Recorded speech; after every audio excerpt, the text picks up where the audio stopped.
মুড়ি খেতে কার না ভালো লাগে। বাঙালিদের কিন্তু পছন্দের খাবারের তালিকায় থাকে মুড়ি। আমার তো অবশ্যই অনেক পছন্দ। আসসালামু আলাইকুম সবাইকে, রোকসানাস ডায়েরির পক্ষ থেকে সবাইকে স্বাগত জানাচ্ছি নতুন একটি চমৎকার ভিডিওতে। যারা সব সময় আমার রোকসানাস ডায়েরি পেজের সাথে আছেন, অসংখ্য ধন্যবাদ আপনাদের। মুড়ি কেনার সময় দেখা যায় অল্প মুড়ি তো কেনা হয় না, হাফ কেজি অন্তত কেনা হয়, কিন্তু হাফ কেজি মুড়ি যখন কন্টেনারে রাখা হয় সেটা কিন্তু বেশি দিন ভালো থাকে না, নষ্ট হয়ে যায়, ড্যাম হয়ে যায়, তখন ফেলে দিতে হয়। আর বিকেলে প্রতিদিন দেখা যায় যে মুড়ি খেতে যে ভালো লাগবে এমনটাও না, এক এক দিন এক এক খাবার আমাদের ভালো লাগে। আমার কিন্তু একটা সময় অনেক বেশি এমনটা হতো যে মুড়ি কিনে আনছি, তারপরে সেটা নষ্ট হয়ে যাচ্ছে, খেতে ভালো লাগছে না, ফেলে দিচ্ছি। কিন্তু এখন তেমনটা হয় না বা হতে দেই না, কারণ হচ্ছে মুড়িটাকে আমি আবার ভেজে রাখি। কিভাবে ভেজে রাখি সেটাই আপনাদের সাথে শেয়ার করব। আর এভাবে ভেজে রাখলে কিন্তু মুড়িটা খেতে অনেক বেশি মজা লাগে, আর মোটামুটি কয়েকটা দিন কিন্তু খুব ভালো থাকে মুড়িটা। অনেক সময় অনেকে আবার এই কাজটাও করে যে মুড়ি পরিমাণ মতো নিয়ে সেটা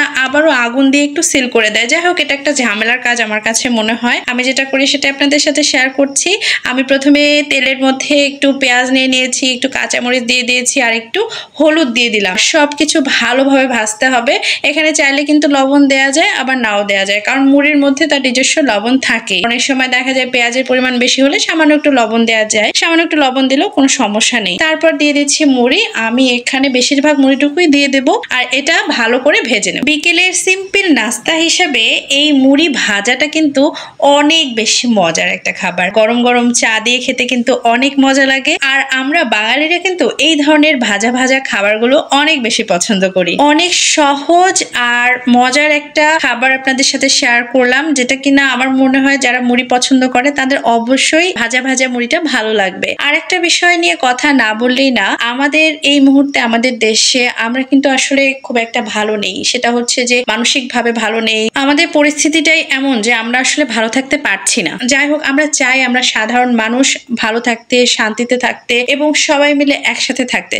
তারপরও দেখা যাচ্ছে যে ফেসবুক মাধ্যমটা আমরা বাঙালিরা এমন ভাবে ব্যবহার করছি যেটা কিনা একবারও ভাবছি না যে আমি যে ভিডিওগুলো পোস্ট করছি বা আমার কোনটা পোস্ট করা উচিত, কোনটা পোস্ট করা উচিত না। কারণ এই ফেসবুকটা শুধু আমাদের দেশে নাই, ফেসবুক তো পুরো ওয়ার্ল্ড ওয়াইড আছে। তো আমরা যা পাচ্ছি তাই শেয়ার করছি, যা পাচ্ছি তাই পোস্ট করছি, বিশ্বাস করছি, গুজব ছড়াচ্ছি। তাহলে আমাদের এই যে বহির্বিশ্বে আমাদের বাংলাদেশের ইমেজটা কতখানি ভালো থাকছে। আমরা যখন আমাদের দেশের মানুষ যখন দেশের বাইরে যায় বা এখন যারা যাবে তাদেরকে কেমন ভাবে দেখছে, এই জিনিসগুলো কিন্তু আমরা একবারও ভাবি না। অবশ্যই আমরা সেই টপিকটা শেয়ার করব যেটা কিনা আমার জন্য কল্যাণকর, যেটা কিনা আমাদের মানুষের জন্য কল্যাণকর, দেশের জন্য কল্যাণকর। সেই জিনিসটাই আমাদের কিন্তু শেয়ার করতে হবে। সৃষ্টিকর্তা আমাদের দেশের উপর রহমত বর্ষণ করুক।